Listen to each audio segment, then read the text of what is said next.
तो बताइए आज से 50,000 साल पहले हमारी धरती पर कम से कम 4 होमो स्पीशीज जिंदा थी। एक यानी हम Homo sapiens, Homo floresiensis, Neanderthal and Denisovans. Russia की डेनिसोवा गुफा में जो कंकाल मिले उसी से उस स्पीशीज का नाम रखा गया डेनिसोवांस। और होमो फ्लोरेंसिस जो कि कद में बहुत ही छोटे थे, हॉबिट्स की तरह। अब ये दोनों प्रजातियां गायब हो गई और इन्होंने अपने पीछे ऐसा कुछ भी नहीं छोड़ा जिससे हम इसके बारे में और भी ज्यादा जान पाए। हम जानते हैं पर बहुत ही कम, सिवाय एक प्रजाति के, निएंडरथल।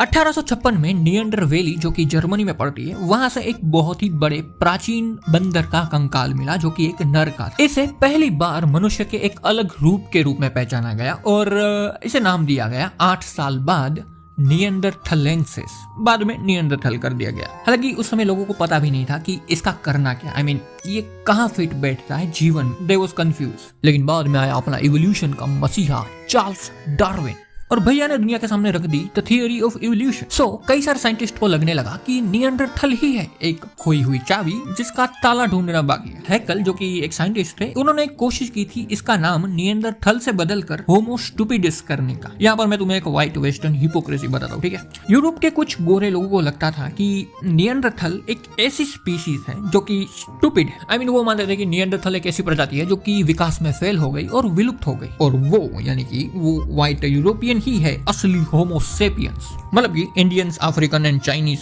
भी होमो सेपियंस है, लेकिन अभी भी वो विकास कर रहा है। 18वीं और 19वीं सदी में अगर तुम किसी को निएंडरथल बोल दो तो वो एक गाली जैसा लगता है। मतलब कि तुम उसे कह रहे हो कि तुम बंदर हो, तुम स्टूपिड हो, या फिर तुम अभी विकास कर रहे हो। Actually Neanderthal was a resist word in a scientific way.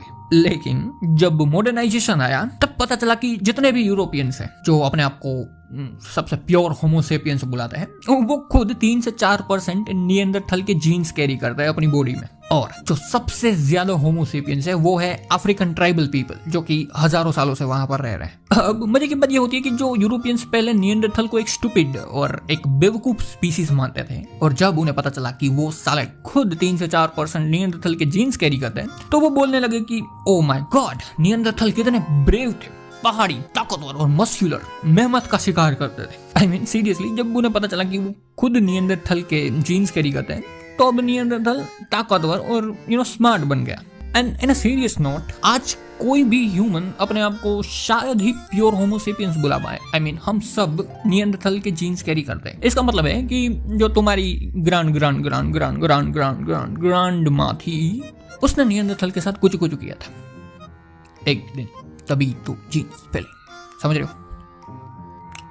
मेरी ग्रैंड ग्रैंड ग्रैंड ग्रैंड माँ ने भी किया था, तुम्हारी और मेरी दोनों ने, सबकी दादी ने किया था।